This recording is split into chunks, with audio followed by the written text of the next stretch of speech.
Agran iwwer a seachta cuaig de Gaeilge Weekly. Fáiltearás an seachtain seo, gus cicúilsih fad gachard cumá an so. Is sa bhfuil mads an geilún agus tá mé mothú géanta gneo. Caith mé rá. An bhfuil sad ornta bí na léitheanta sin ad nar chúisíonn tú nó nar éiríonn tú madsin agus just tá sad gur lá ma é agus lá ma atá ann agus a bhaid ann, well, le cúna dé, tá sé fosca lua an so sa lá ach ag mothú go má agus just,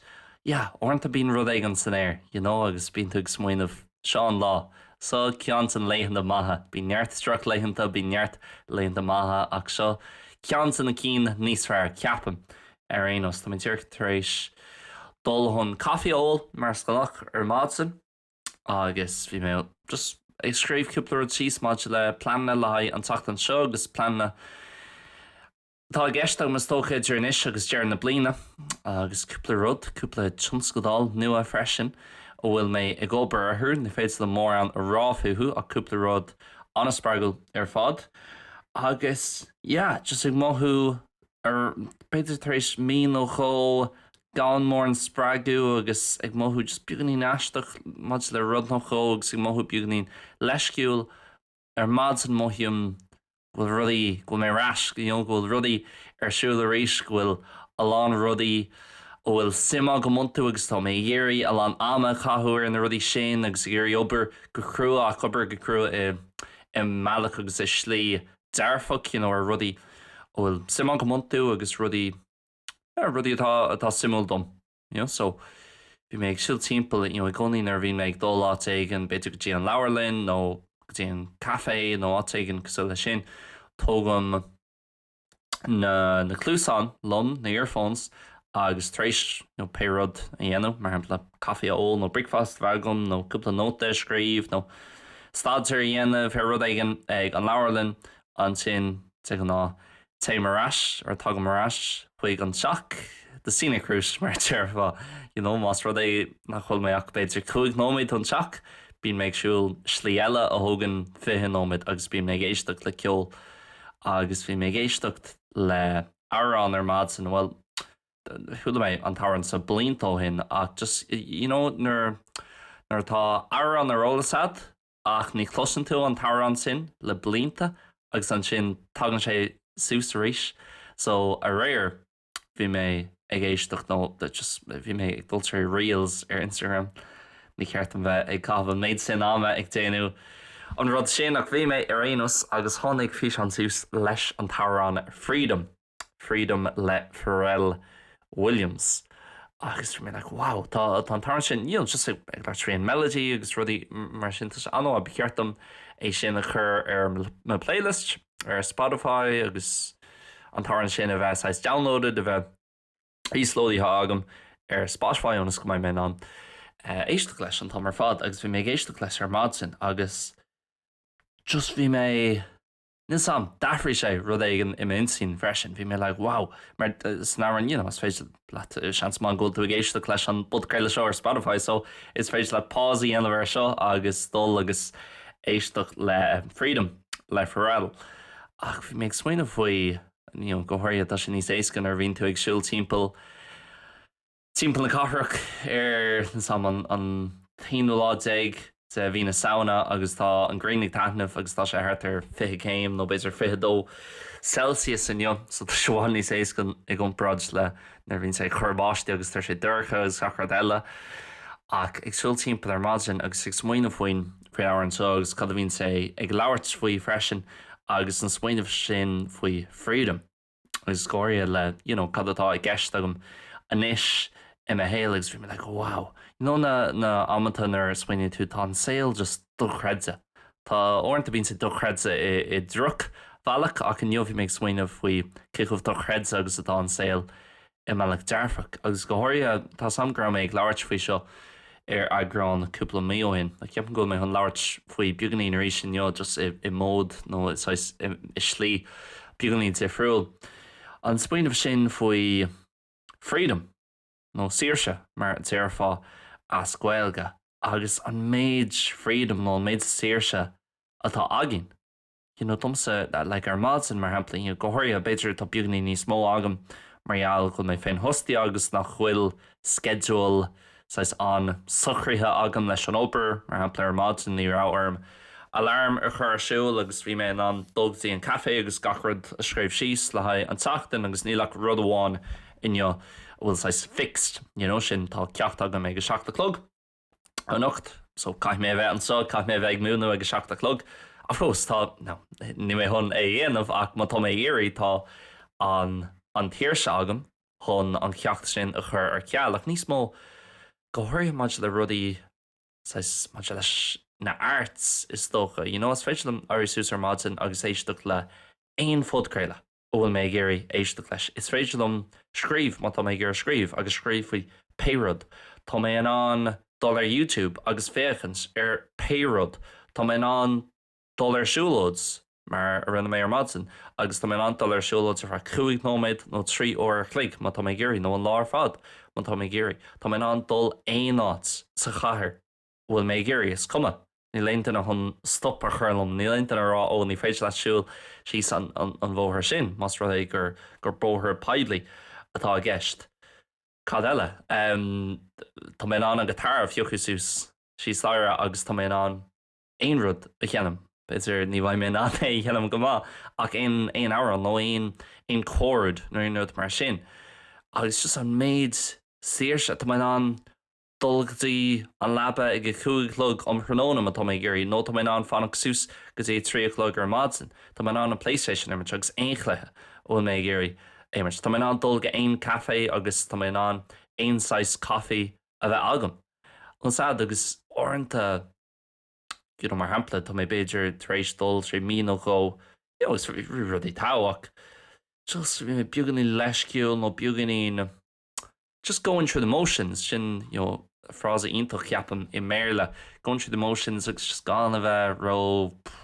interested in aon rud agus gan mór an spéis a bheith agam mór an rud just like whatever, is gachrad goach just ní raibhann sa beidir tinne sin an agus siagsúla gach an orta just chain tú trí tréimh sí cosúla sin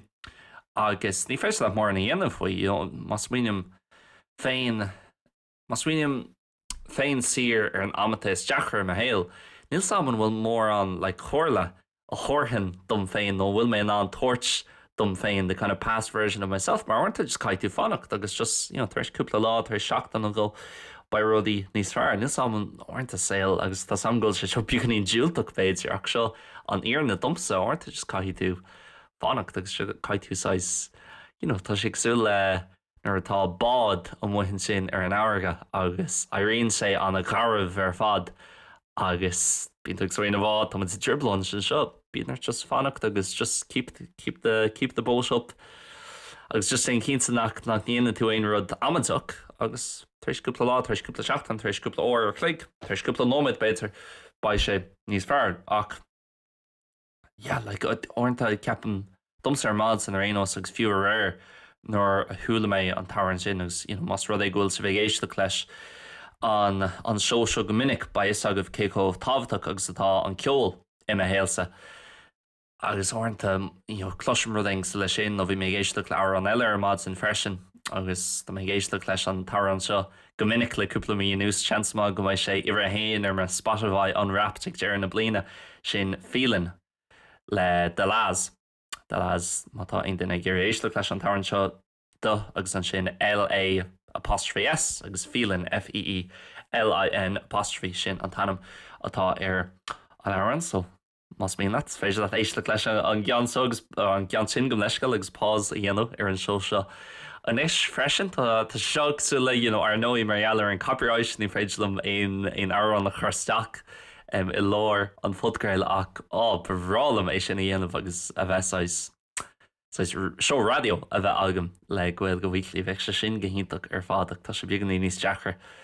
é a dhéanamh ar nóí marall ar an gcópceart agus beceart go méid sé mar sin mar dá méid ar an agamsa níl saman méid mé géirí go méid duine éigen ar an Team Village in town le podcréile randomach ag buin túsáid as an áireann sin gan éon airgid do thuirt nó gan éon credit ó thuirt dom péisce le ar so just orintanta bín smaoinemh agan nó tagann rud éigen an nús cosú le sin ar máidsin agus just tugann tú fi dearg ag goh ionta agus dá an saoil nó na deisina atá ann. Agus leis an tíirse ní rud dearfach é sin ach ní rud dúiltach é ag an am céanna ceapan le lán rudaí sa saoil it's rud nódroch it's a neutral thing. Ach is féidir leat to perceive it, imealach dearfach nó imealach dúiltach. So mar hampla mantá de insí na gobar, 100 miles an hour an tá mar fad. Ní rud dearfach é sin nó ní rud dúiltach é sin. Tá rudí dearfach ag buint leis mar hampla mantá tú ag crothú rud éigen baid cíntaach mar baid tú an tak sús leis an méid sin smuintí an méid sin jocanna beidir by the sense of humour níos fearr agus baid tú an chranfir mar chuine. Agus mar sin de agus baid tú an beidir an méid céanna ibre áil déanta tíbhas sé de ar chlig mar bhín duine ag an eile ag déanú tíbhas sé de lá amháin. Ach ag an am céanna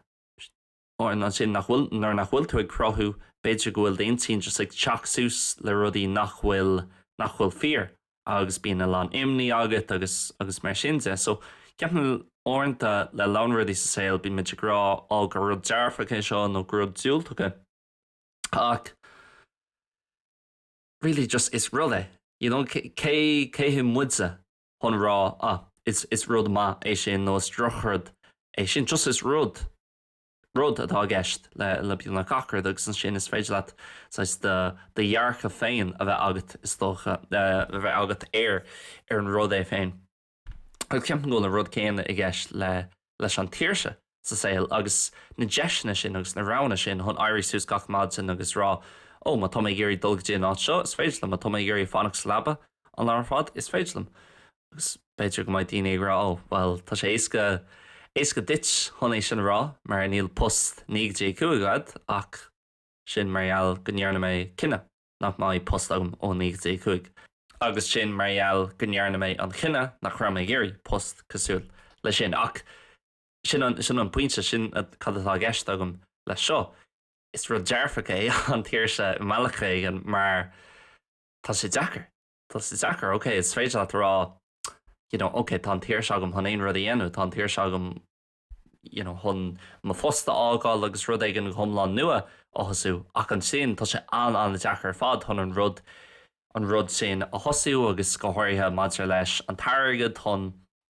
de chóchan airgad a bheith agat chun leanúis rá lei sin. So tugann an tíirse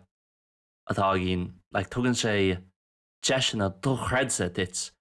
ach tá lán ibre nó tá lán folingt orintanta agus lán cruútáin i gceist agus lán strachels beidir sin an focail níos fearr lán strachels i gceist leis freisin. Mar bíon urtsa gachar dhéana níl tú ag díú ar níl tú ag bra ar chun eile níl tú bra beidir ar rialtas mar hampla chun rud ag an dhéanú dit mar tá an tíirse agatsa so sin rud ionach ach ag an am céanna cilíonn sé sin gohfuil an dúlgas urtsa freisin chun rud a dhéanamh agus chun an tíirse sin a úsáids. Má tá níos mó síorse agat tá níos mó seans agat chun an chep ar an rud é héin sa féil leis agus mar sin de. So is am just orintanta clickan rudaí i héil agus bíon agus muoine bhá. Tá cí leis sin is tá cí le cin fá ó bhfuil an séad hínta cin fá ó bhfuil just a fiú ag siúil timpeall ar mád sin agus ag fécinn sin na ferganmh difriúla ag smuoineh le gach ferganmh an seo. Agus ferganmh sin just sampla amháin. Gach ferganmh an seo bhí design i gceist leis agus bhí ar a lán daoine a lán obair a chuirteach chun an rud sin a chruthú agus beidir grá a lán tionkar ag ferganmh eile agus an design ar ferganmh eile ar an ferganmh seo agus an duine ar rinne an design dúirtí dul tá mé géirí go maiid sé sa le seo so tagann smuoinemh ó smuoinemh eile agus i gcónaí tá tú is tócha ag tógáil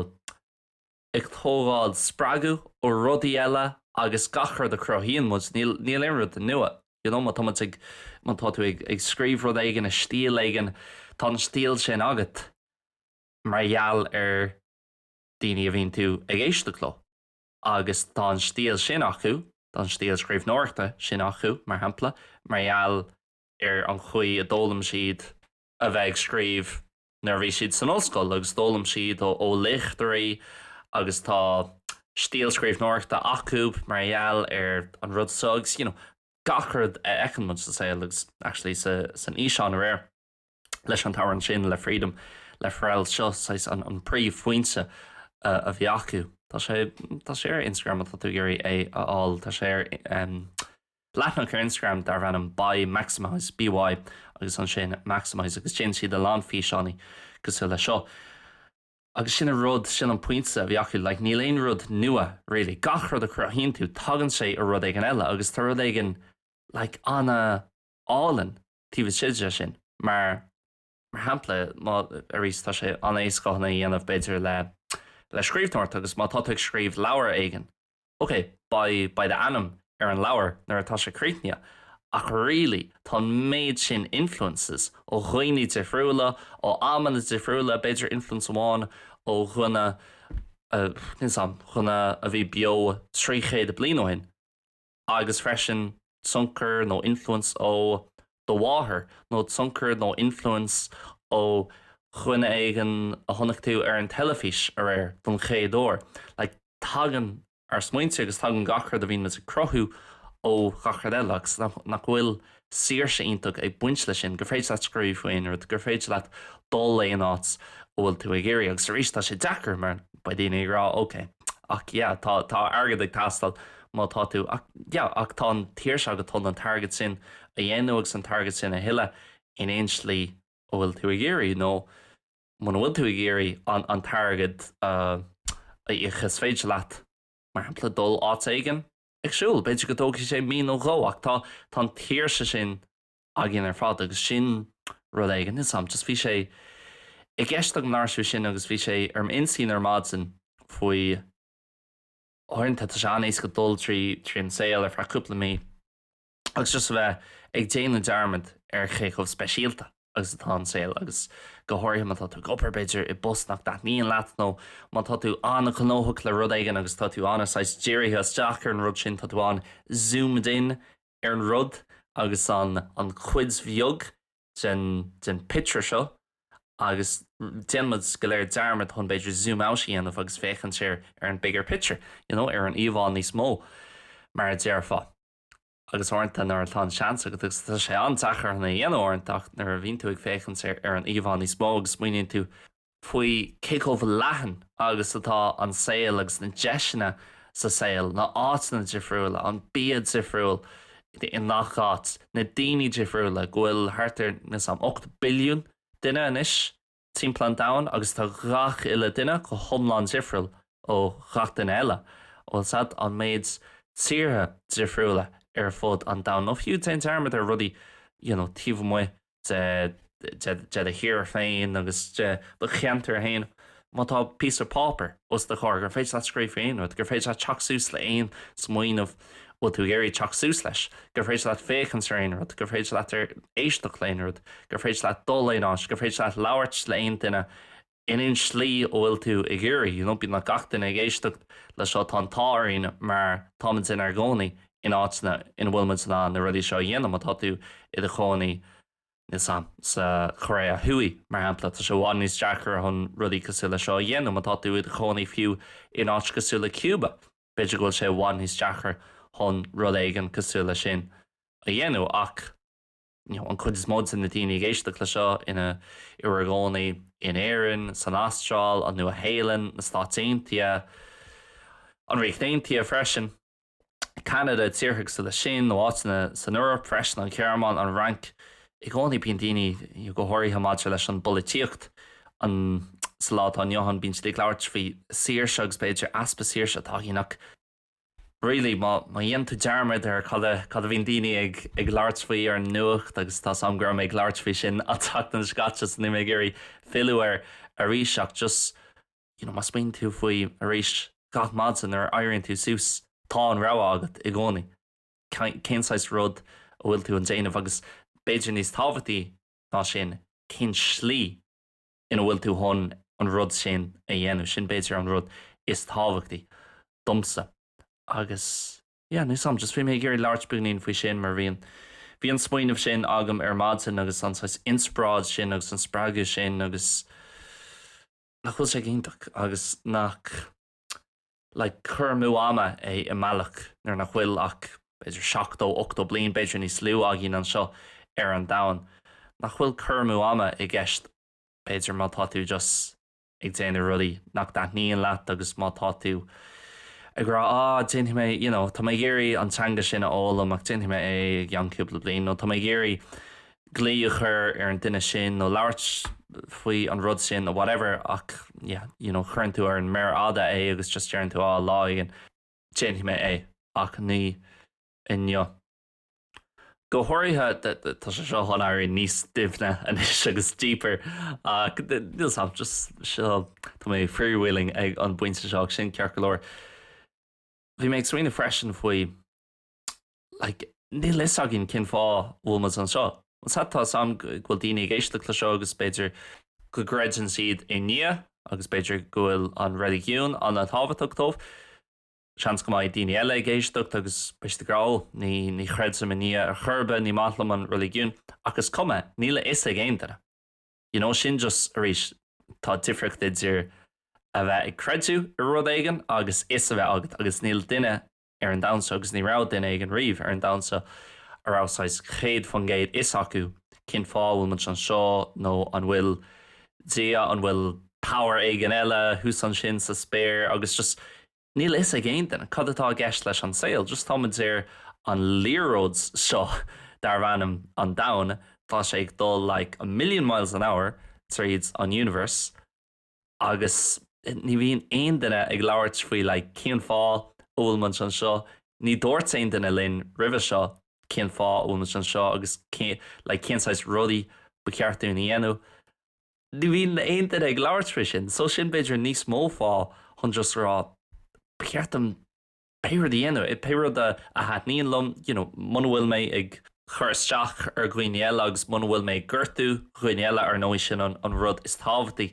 I gcónaí agus ceapam sin ceann sanna níl mór an rudaí ómuid go léir ar chóin sin leis a ceapan mar chuoine sin rud amháin nach ceartit rudaí a dhéanú chur na steach ar gcuoine eile agus nach ceartit rudaí a dhéanú a bhíon ag ggurtú chuoine eile ach nach chuil sé sin níos mó fá chun do rud hain a dhéanú agus taitneamh a bhaint as an tíirse sin agus just explore na rudaí timpealir agus bíoh fisreach faoin saoil agus just fáil caiilte I rudaí. Má tá sim agat taréis tá sin níos ééis go dom just samplaí a thógáil ó ma héal hain má tá sim agat mar hampla I dteangacha agus má tá sim agat san idális a óla mar hampla. Just becheartit airí caiilte I sin agus gan a bheith bortha faoin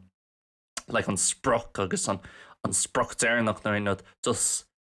bíoh caiilte tíbh siad sin rud díorcanis agus taitna bhaintse agus gan a bheith ag smuoinmh mór an faoíach arís ag déanú rudaí níos mó ná a bheith ag smuoinmh faoi rudaí. So níl sam sin peagnaí randomach tá samachs mór an plan ná gim rih an seo cinsáis rud a bhaid mé ag labhairt faoi ach ceapan go sé tábhachtach tá sam le déanaí go háirí an seachtain scatsa agus an seachtain seo is freisin tá méid labhairt beidir faoi rudaí beagnaí níos dá éire agus níl méid just ag labhairt faoi bhí mé I Malaga ag an deir seachtain a éislam faoi chalíd na tíirmí atá agam ar Malaga nó ar Madrid agus rudí mar sin ach ceapan go an dárad ag tasla agus arís sin tagann sé rás go mo pointse arís tá an tíir segam labhairt faoi ein rud bhfuil mé géirí ar an seo agus tásúla agam go muna daoine taitneamh as agus go muna daoine tarbh as agus gúil sé rud ag an tífriúil ach arís tagann sé ó chuoine eile. So níl aon podcréile súla seo déanta ag aon duine riomh do mé cinint nach bhfuil aon podcréile déanta ag aon duine sa Gaeilge ag labhairt faoin Saoirse, sa bhealach seo, sa stíl seo ach níl sé original mar deir fáil I mér le tagann sé ó arís an spreaga a bhí agam ar madsan ná an tabhar an sin le Pharrell Williams, Freedom. Má éislann tú leis an tabhar an sin tá an influence tá an chunker ó ceol blues music so I gcónaí tagann gachrod ó rud ag an eile agus just tá sé sin chu simildom agus an chuí bhfuil muid go léir ceangailte ar chlí. Yeah, sin é máte le swinty ar sé ar an Saoirse agus ceann na rudaí is táhachttaí I moille agus ní matlam le cúpla bliain nús I méile ar éos agus beidir sa gCéadóin freisin an focail sin freedom tá sé buinte is le a lán rudaí dúrcha sa folaíocht agus nuair chluiseann tú an focail freedom orintanta le landíine ar éos tagann na lán smuointí dúiltacha sús leis an focail sin leis an fearráis mar hampla agus freedom parachutes agus rudaí mar sin ach sin an rud is tábhachtí saoil nás de fearráis ach ní ar churbhe ach an rud is tábhachtta sin an tíirse agus go bhfuil muid an an agus tá landíine mar dúirt méid ar fol an dá nach go bhfuil an an. Saolaí an tá atá aon chuna bheith I ddíortha ina bhfuil muid an an Irisús agus rá, ok, tá mé an dul an seo, nó tá mé an dul gotí an sivirlín seo agus ólas áil faoin topic seo, tá mé an scríomh faoin rud seo, tá mé an labhairt leis na daoine seo, níl mé an labhairt leis an duine sin, níos mó tá an tíir seágan is níl an tíir se ag an lá daoine ar an dam agus timppla an dam, so bhí mé gur labhairt beagnaíon faoi sin agus ceapan gúil sé tábhachtach agus rís beidir go daoine géisteachta seo agus tá dearmatíonnta acu ar sin agus ceapam, go bhfuil an saoil níos fearr nar chuann tú faoi deara cíchomh oscailte agus an méid deisna atá annach. Maidir lomsa agus gachard an seo is sa bhfuil an gnáiscéal rilí ag tíiristeach ar an opair beagnaí níos mó agus ag sin cúpla rud ar friúil fós ag leannas rá leis an idális mar I luí mé an sin agus ag géirí. Airí níos fearr leis an idális tá sé granmhar mar nar bhí méid tosúach leis an Spáis cúpla bliain ó hin, well, is ceann ó cúg bliain ó hin, actually, bhí sé andeachar dom rudí hiiscint ach bhí mé go maith ag labhairt agus inis tá an bhairt ann actually leis an idális, so tám sách chompra a éisteach leis an idális agus tuigim an rudí. Is tócha mar dheall gúil sé sách cosú leis an Spáis ach tá sé bhd níos deachar dom labhairt agus freisin tá sé anéis go chun éirí measctha sús idir an idális agus an Spáis. Ag fós ag dulgtí an leabharlann cúpla lá I dtaine seachtaine agus just ag léomhrudaí san idális ag labhairt féin ar nóí nar bhíon mé sa leabharlann bhíon mé ag labhairt os ord ach I mé ceann agus ag stocha ag déanú iirecht chun teachsús le rudaí nua agus rá ní mé céadfan géad cínsa cad éon bhealachas fearr nó chaléon slíos fearr chun an phrása sin nó an Albert sin ará so chaith mé I chuirtú in is ar líon agus inis tá se agam agus scríbm sí sé agus na gná methods is dócha mar bhíon mé ag múnú. Mé féin mád sé leis an gCéadóin agus má se le gachrad ar Learn Irish Online, bín mé buintúsáid as na methods céine, practicing what I preach, mar ar fá méile agus seachas é sin, ag ri freisin ag téanúireacht níos mó régus níos mó tréála a dhéanú treéis cúpla rás atá agam hart ar mí nullag agus mianar ag déanú an 10k, the feels vat an ride 10k ar lá stifán, an sé lás fit bhí nullag agus in níos sin mianar an lap marathon is sa bhéil ag tinú go mór le sin, so ag gopur ar cúpla tionscadál sé friúil freisin rud ag an nua rud ag an anáis exciting agus spragul. Nachhfuil buinte le Learn Irish Online agus nachhfuil buinte leis an obair ach rud ag an atá mé bhfuil mé chun chuirmach sa bhliain nua agus cínsa bhfuil mé chun é a réinstear éos ar Learn Irish Online agus ba mé ag labhairt beagnaí faoi ar gCéadóin Weekly ach níl sé actually ceangail se le Learn Irish Online ach tionscadál nua bhfuil mé ag dtír isteach ar faoi láthair so ag tinú go mór le sin agus beidir ag an cúpla seachtain ba mé an labhairt beagnaí níos mó faoi sin freisin. So, sin é, tásúlam nach chuirhain neo, beidir go mé rambling, beagnaí nach tá níon sé sin le neartdaoine, bhín orintanta bhín mé ag rá go háirithe háil ar Patreon ar an membership an sin ar an máilíocht domláin. Átar bronar mátá an podcréile beagnaín just rambling an tachtain seo agus man ra méid díras deachar ar topic goháin ach an sin bíon daoine agráil tá níon sé sin lom, so bíon sim i gachtainine I rud sa friúil is dócha ach míle buchas guys as bheith géistecht mar is gnácht an fearmhaoich. As más rud é ghfuil tú ag fólam na Gaeilge ná in dearmid ghfuil na gláradí hall ar learnirishline.com agus patreon.com/Learn Irish Online agus freisin bíon ar leanann ag Instagram agus ar YouTube Learn Irish Online ar an dá Steve sin ar an dá Ordan sin. Gur míad magibh go léir le romilibh an seachtain se thugan, slán agus beannacht.